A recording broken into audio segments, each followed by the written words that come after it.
Hello everyone. Now we are going to start the chapter, the third chapter of ICSE class 10 और ये class 12 के भी chapters में है कॉन्सेप्ट ऑफ सप्लाई। तो फर्स्ट टॉपिक हम लोग स्टार्ट करने आ रहे हैं, सप्लाई होता क्या है। सप्लाई का मतलब होता है availability of the goods and services into the market. The seller is able and willing to offer to sell the product into the market at a given period of time। कहने का मतलब supply एक ऐसा system तरीका है जिसमें seller product को cell कर सकता है मार्केट में, वो मार्केट में अवेलेबल है, जिसे सेल किया जा सकता है एक पार्टिकुलर प्राइस में, उसे हम कहते हैं सप्लाई। देखते हैं डेफिनेशन बुक का। Supply refers to the quantities of the commodity or a services which is seller is willing and able to offer for sale at a different price during a given period of time। Supply is flow variable, मतलब ये flowing होता है, ये continue flow रहता है, ये market में availability को बताता है कि सप्लाई मतलब कोई गुड्स, पार्टिकुलर गुड्स या कोई सर्विसेज मार्केट में अवेलेबल है या नहीं।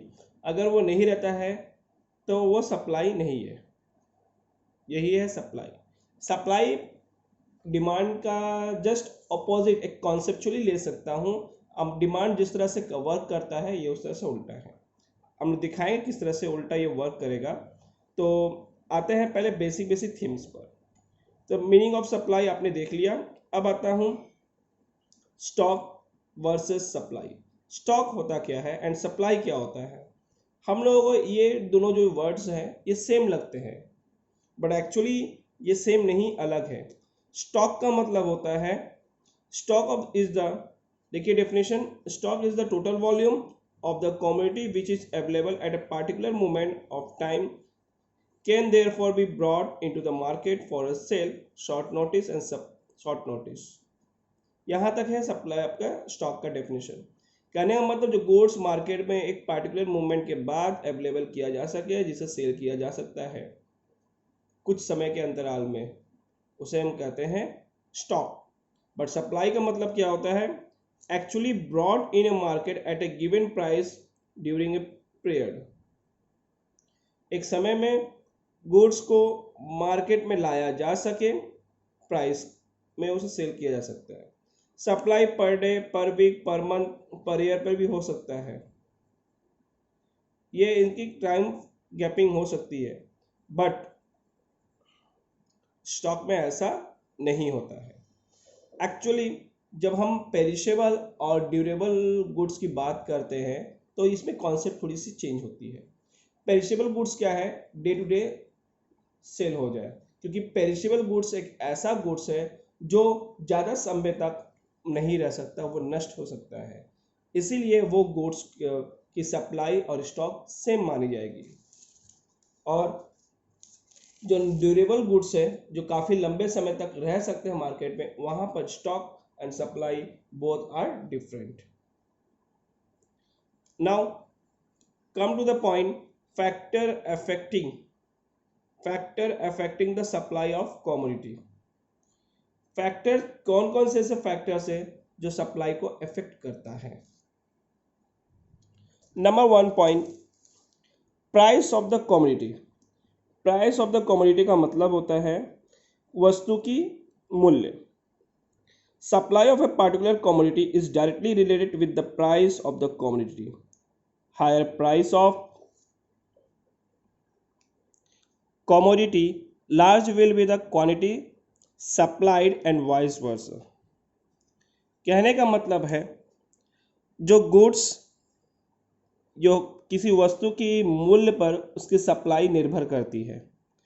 अगर किसी वस्तु यानी गुड्स या कमोडिटी का प्राइस हायर रहेगा तो वहाँ पर क्वांटिटी सप्लाइड भी ज़्यादा होगी, और जहाँ पर गुड्स और कमोडिटी के प्राइस कम रहेगी वहाँ पर क्वांटिटी सप्लाइड कम रहेगा। Price of the related goods, number B point, price of the related goods. The supply of a particular commodity is inverse related with the price of the other goods. यहाँ पर inverse relation होगा किसी भी goods commodity का related goods के साथ। जैसे price of the commodity increases, it will be the relatively more attract to the product produce more and supply the another commodity will fall. कहने का मतलब है जब किसी वस्तु का दाम बढ़ेगा तो उससे जो रिलेटिवली जो गुड्स है वो बहुत ज़्यादा अट्रैक्टिव होगा और सप्लाई अनदर गुड्स का फॉल कर जाएगा। यानी कहने का मतलब अगर आप कहने का मतलब है X and Y both are related goods, X and Y both are the related goods. अगर एक्स का price, the price of the X, price of the X अगर बढ़ जाता है तो यहाँ पर quantity supplied of Y increase करेगा और एक्स का क्वांटिटी सप्लाइड फॉल कर जाएगा। कहने का मतलब यहाँ पर यह था। आते हैं नेक्स्ट पॉइंट में, price of the factor of the production. Factor of production का मतलब होता है इनपुट, जिसे हम रॉ मटेरियल नॉर्मल बात में बोलते हैं, but not only the raw material. यहाँ factor of production economics term में होते हैं, 4 फैक्टर ऑफ प्रोडक्शन होते हैं, लैंड, लेबर, कैपिटल और एंटरप्रेन्योर। इनकी जो प्राइस में अगर चेंजेस आती है तो प्रोडक्ट के सप्लाई में भी चेंजेस आएगी। अगर किसी वस्तु के प्राइस में चेंजेस आती है तो उनकी से बनने वाली फिनिश प्रोडक्ट के भी प्राइस में चेंजेस आएगी। जैसे with the rise in the price of the factor of production, the cost of the production also rises, which result in decrease of the supply।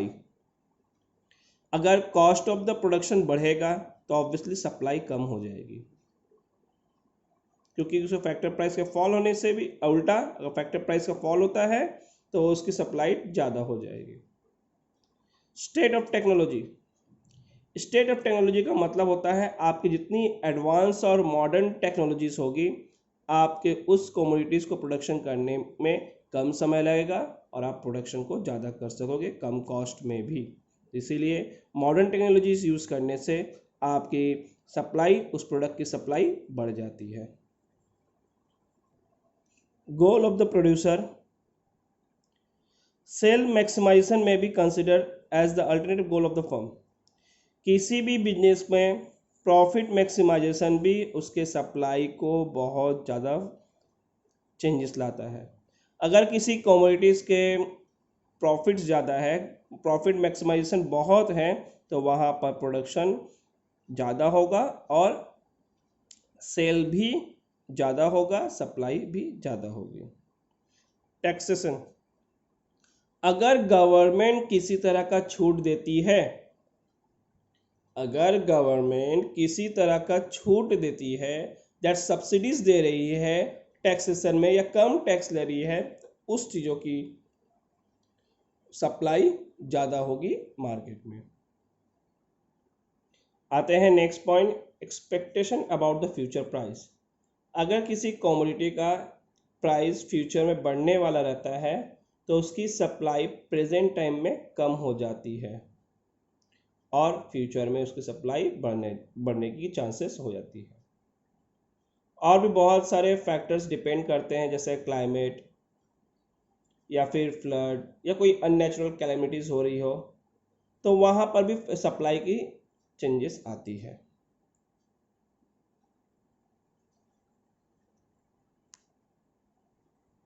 अब हम नेक्स्ट टॉपिक पढ़ने जा रहे हैं, सप्लाई फंक्शन। आप यहाँ पर अच्छे तरीके से देख लीजिए, जिस तरह से हमने लॉ ऑफ डिमांड का पढ़ा था, ठीक सप्लाई फंक्शन वैसा ही रहेगा। आइए स्टार्ट करते हैं सप्लाई फंक्शन। हम आपको एक्सप्रेस करने जाएंगे, आप अच्छे से अदर्स फैक्टर जो भी फैक्टर से आप देख लें अच्छे से। Price of the commodity, price of the other commodity, price of the factor of production, state of technologies, goal of the producer, government policy of the taxes and subsidies, expectation about the future price, other factors. ये सब क्या है? Variable factors हैं। ये सारे variable factors के changes होने से या एक एक के भी चेंज होने से सप्लाई की क्वांटिटी सप्लाइड में चेंजेस आती है। तो जैसे हम देख सकते हैं इस तरह से शॉर्ट तरीके से लिखी गई है।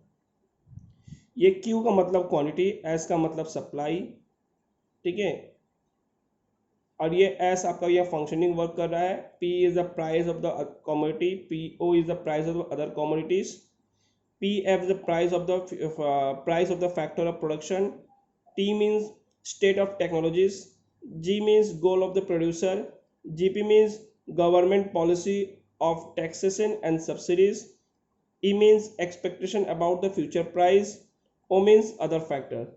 तो आप देख सकते हैं यहाँ पर जो शॉर्ट फॉर्म्स तो लिखी हुई थी, इन सब के चेंजेस होने से हमारे क्वांटिटी सप्लाई में भी चेंजेस आती है। देखिए यहाँ पर लिखी हुई है, thus the supply function show the relationship between the quantity supply of the commodity and its determinants। जो डिटर्मिनेंट्स दी गई हैं उसके चेंजेस होने से क्वांटिटी सप्लाई में भी इफेक्ट करता है। दैट मीन्स अगर किसी भी एक फैक्टर्स, एक भी डिटर्मिनेशन में चेंजेस आती है तो सप्लाई में चेंजेस आती है। अब हम स्टार्ट करने जा रहे हैं law of supply.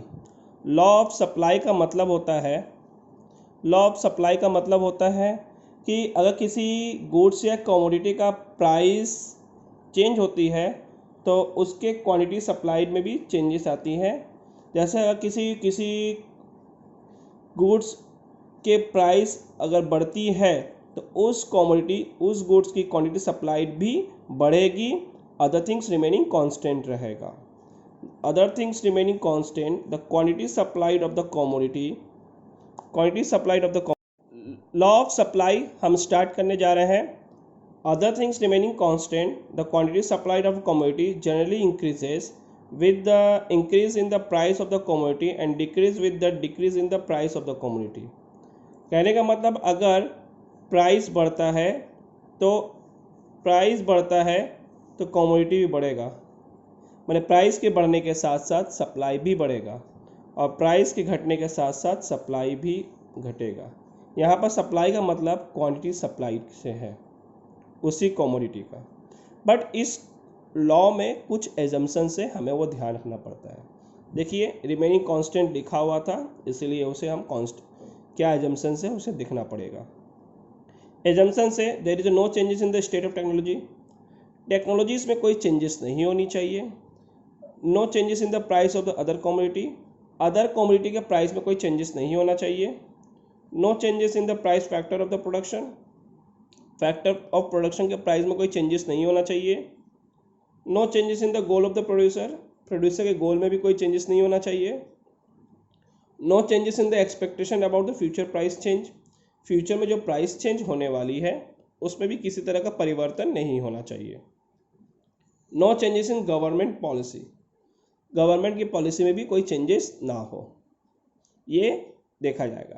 That means if the price of the commodity will get change then quantity supplied will get change. The price of the commodity will increases, the quantity supplied will increase also, and the vice versa. But other things remaining constant. What is the other things? The other things is that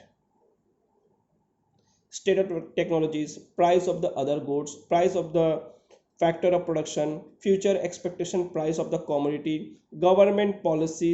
These are not change. These are cannot be changed if we want to satisfy the law of supply। Now come to the point, supply schedule and the supply curve। जैसे कि हमने demand में पढ़ा था ठीक वैसे ही यहाँ पर भी है, बस फर्क इतना है वहाँ पर लॉ ऑफ सप्लाई अप्लाई होगा, वहाँ पर लॉ ऑफ डिमांड अप्लाई हुआ था, और वहाँ पर क्वांटिटी डिमांडेड की जगह पर यहाँ पर क्वांटिटी सप्लाइड लिखा जाएगा, सप्लाई की जगह पर डिमांड लिखा जाएगा, बस इतने ही चेंजेस होगी, बाकी सब डेफिनेशन मोरलेस सेम ही होगा। आते हैं देखते हैं सप्लाई शेड्यूल और सप्लाई कर्व। आते हैं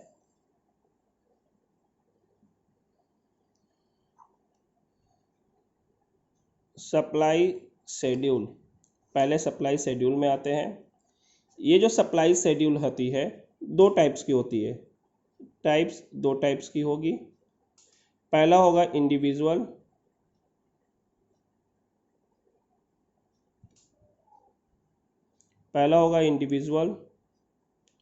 दूसरा होगा मार्केट। पहले आपको बता दूं शेड्यूल क्या होता है। शेड्यूल एक टेबुलर फॉर्म होती है। शेड्यूल एक टेबुलर फॉर्म होती है जहाँ पर प्राइस और क्वांटिटी रहेगी। 2 का 5, 3 का 8, 4 का 10। ये जो है शेड्यूल फॉर्म जहाँ पर हम टेबुलर फॉर्म में प्राइस और क्वांटिटी का कॉम्बिनेशन को शो कर रहे हैं, यही है शेड्यूल।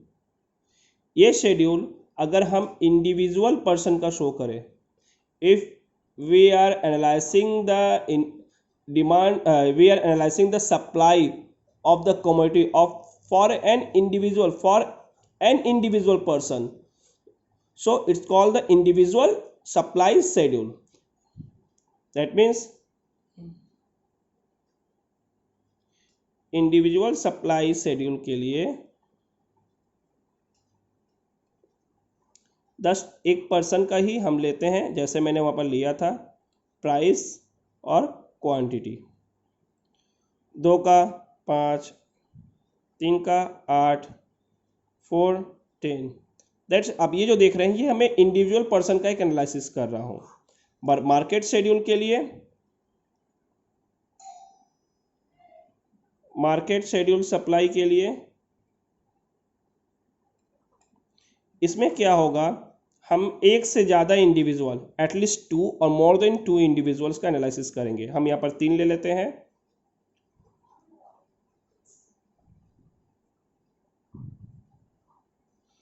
प्राइस, इसे हमने एक पर्सन का तो कर ही दिया है। ए बी सी ये क्वांटिटी है, ये टोटल लास्ट में कर लेंगे। तो यहाँ पर पहला हमने किया था 5, 8, 10, 3, 2, 1 और 7, 5, सॉरी हमने थोड़ा सा गलत कर दिया, 3, 5 और ये 7, 7, 9 एंड 12। ये होगी सप्लाई। तो देख सकते हैं लॉ ऑफ सप्लाई एप्लीकेबल हो रही है। द प्राइस इज 2, तो इतनी इनकी क्वांटिटी सप्लाइड थी, प्राइस बढ़ गई तो क्वांटिटी सप्लाइड भी बढ़ गई, प्राइस और बढ़ा, क्वांटिटी सप्लाइड और भी बढ़ गया। देन इसको टोटल कर लेते हैं। ये है 15, 8, 8, 16, 17। तो आप देख सकते हैं हमने टोटल कर लिया है। हमने ये टोटल कर लिया है, देख सकते हैं आप कि यहाँ पर यह है आपकी प्राइस, क्वांटिटी और ये टोटल। तो ये है आपका मार्केट शेड्यूल। आते हैं हम नेक्स्ट कर्व के लिए, सप्लाई कर्व। सप्लाई कर्व ये भी 2 तरह का होगा, इंडिविजुअल और मार्केट सेकंड। इंडिविजुअल वाले में कर्व कैसे बनेगा, मैं एक डायग्राम बना रहा हूँ, आप देख सकते हैं। जिस तरह से डिमांड में हमने किया था, ये हो गया आपका x, ये हो गया आपका y, ये ओरिजिन,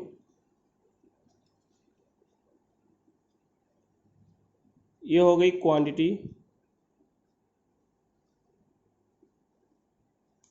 या क्वांटिटी सप्लाई भी ले सकते हैं, ये हो गया प्राइस, ये इंक्रीजिंग ट्रेंड्स, ये है ट्रेंड्स। सप्लाई कर्व में क्या था कि अगर आपका प्राइस ये P है, 0 लेता हूँ तो आपकी क्वांटिटी Q0 होगी। आपकी प्राइस चेंज हो गई P1 तो आपकी क्वांटिटी भी चेंज हो जाएगी Q1। तो आप इन दोनों पॉइंट को जोड़िए।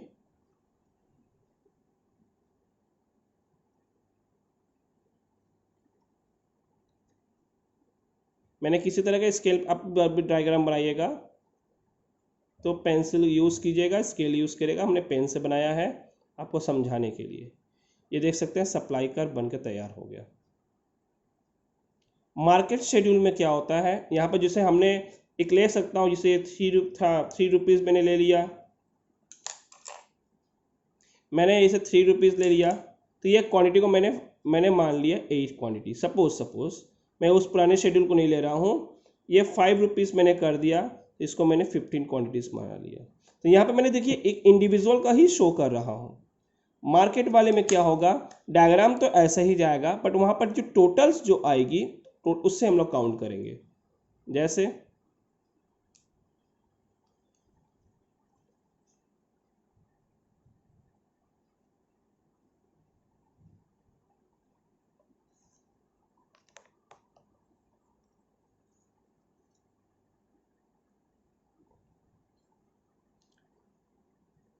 आप देख सकते हैं यहाँ पर ये x, ये y, ये ओरिजिन, ये क्वांटिटी, ये प्राइस। तो इसी तरीके से रहेंगे यहाँ ये P0, Q0,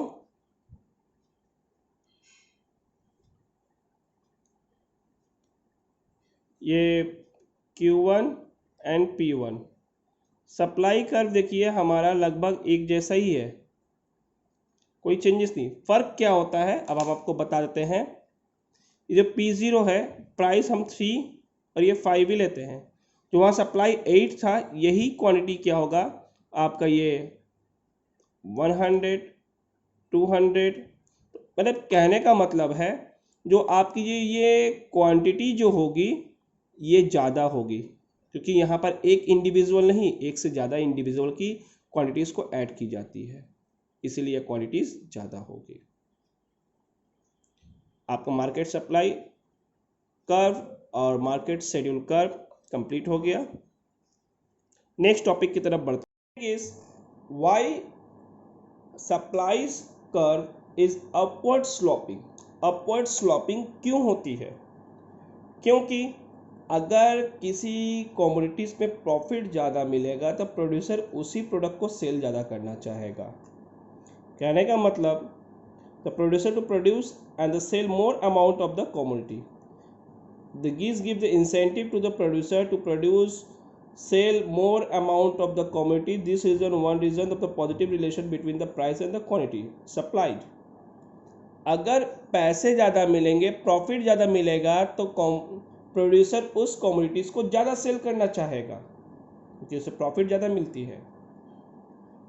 increasing cost with the rise in the production, the cost of production, or more precisely, marginal cost of the production increases. This is due to the fact of law, the diminishing return. To maintain the level of profit, producer would be prepared to produce and supply a large quantity of a commodity only a higher price, so to cover the higher cost of production. यहाँ पर supply बहुत ज़्यादा सब के क्यों बढ़ जाती है? क्योंकि कॉस्ट जो है बहुत ज़्यादा लगी हुई रहती है, कॉस्ट बहुत ज़्यादा लग चुकी होती है, जिसके वजह से प्रोड्यूसर को उस कॉस्ट को कवर करने के लिए ज़्यादा से ज़्यादा प्रोडक्शन करना पड़ता है, क्योंकि उस प्रोडक्शन की marginal cost of the production बढ़ी हुई रहती है। मार्जिनल कॉस्ट का मतलब होता है अगर आप एक यूनिट का प्रोडक्शन करते हो, एक एक्स्ट्रा यूनिट का प्रोडक्शन करते हो, तो उस एक्स्ट्रा यूनिट का प्रोडक्शन करने में जो कॉस्टिंग एक्स्ट्रा लग रहा है, that is the marginal cost of the production. तो यही क्या हो बढ़ जाती है एक्स्ट्रा प्रोडक्शन करने से, जिसे कवर करने के लिए हमें एक्स्ट्रा यूनिट प्रोडक्शन करना पड़ जाता है। Now increase the number of the producer. If the number of producer increases, the more incentive to the existing as well as the potential producer to produce more so as the earn more profit. Number of producer ज़्यादा तो particular product का supply market में तो available होगा, but varieties of producer के द्वारा बनाए गए प्रोडक्ट होंगे। तो आपको अगर ह्यूज प्रॉफिट कमाना है, आपको एक एप्रोप्रिएट प्रॉफिट कमानी है, तो आपको मार्केट में प्रोडक्ट ज़्यादा रखना होगा, जिससे आपकी प्रोडक्शन, आपके प्रोडक्ट ज़्यादा से ज़्यादा सेल हो मार्केट में। अब हमारे next topic exception of supply. Exception of supply मतलब जहाँ पर लॉ ऑफ सप्लाई अप्लाई नहीं करती है। आते हैं स्टॉक क्लियरेंस। स्टॉक क्लियरेंस का मतलब होता है ये शॉर्ट रन पीरियड में गुड्स को ज़्यादा से ज़्यादा सेल करना। जहाँ पर प्राइस लेकिन कम रहती है। जो हर सेलर क्या करता है, अपने पास जो एक्सेसिव स्टॉक जो बच जाती है, तो ईयर एंडेड में, ये पार्टिकुलर टाइम में ईयर एंडेड के समय में वो अपने प्रोडक्ट को कम दाम में बेच के अपने स्टॉक को क्लियर कर देती है जो उनके पास बची हुई है। तो उस वक्त क्या होता है, प्राइस जो क्या रहता है बहुत ज़्यादा कम रहता है, लेकिन सप्लाई ज़्यादा रहती है, गुड्स की सेलिंग ज़्यादा रहती है। डिक्रीजिंग कॉस्ट, अगर किसी कॉमोडिटीज़ के इनपुट का प्राइस कम रहता है, कॉस्टिंग कम रहती है, तो क्या करते हैं वहाँ पर सप्लाई ज़्यादा होती है, क्योंकि सप्लाई कब यहाँ पर डाउनवर्ड स्लोपिंग में कन्वर्ट हो जाती है। यानी कहने का मतलब देखो, ये प्रोडक्ट की प्राइस और क्वांटिटी सप्लाइड है, क्योंकि जो प्रोडक्ट की जो कॉस्टिंग होगी वो कॉस्टिंग कम पड़ती है। अगर हम प्रोडक्शन ज़्यादा करते हैं तो कॉस्टिंग कम हो जाती है, जिससे क्या होता है प्रोडक्ट की प्रॉफिट कमाने की चांसेस ज़्यादा बढ़ जाती है। तो इसीलिए प्रोड्यूसर उसको कम कॉस्ट वाले प्रोडक्ट को ज़्यादा प्रोड्यूस करने चाहती है, जिससे प्रॉफिट अच्छी हो। थर्ड पॉइंट में आते हैं labour supply. The law of supply is not applicable in case of the labour supply if the wages rate rises. अगर वेजेस का रेट राइजेस होता है तो यहाँ पर लेबर सप्लाई फॉल कर जाती है, क्योंकि कोई भी इंडस्ट्रियलिस्ट, कोई भी मैन्युफैक्चर कंपनी, इंडस्ट्रीज, कारखाने, ये सब जो है ज़्यादा वेजेस देना नहीं चाहेंगे। अगर ज़्यादा वेजेस रेट है, अगर नंबर ऑफ लेबर भी ज़्यादा रखेंगे तो वहाँ पर क्या होगा, ज़्यादा पेमेंट करना पड़ सकता है। जस्ट मैं कॉन्सेप्चुअली बता रहा हूँ, तो इसीलिए सप्लाई यहाँ पर कम हो जाती है। और आप देख सकते हैं कि सप्लाई बढ़ने के बाद भी वो बैकवर्ड बेंडिंग हो जाती है। बैकवर्ड बेंडिंग करने का मतलब देखिए, सप्लाई आपकी बढ़ रही है लेकिन लेबर घट जा रहा है, जिसके वजह से ये सप्लाई बढ़ने की जगह पर बैकवर्ड बेंडिंग ये चली जा रही है। एंटिक गुड्स, एंटिक गुड्स का मतलब होता है जहाँ पर गुड्स कोई एंटिक पीसेस हो, एंटिक गुड्स हो, तो उसकी प्राइस जितनी भी बढ़ जाए, सप्लाई में किसी तरह का चेंजेस नहीं आता है, इसीलिए उसे एंटिक गुड्स के नाम से जाना जाता है। और इसमें देखिए सप्लाई फिक्स्ड होगी, प्राइस उसकी जितनी भी बढ़ती रहे, तो यहाँ पर लॉ ऑफ सप्लाई एप्लीकेबल नहीं होता।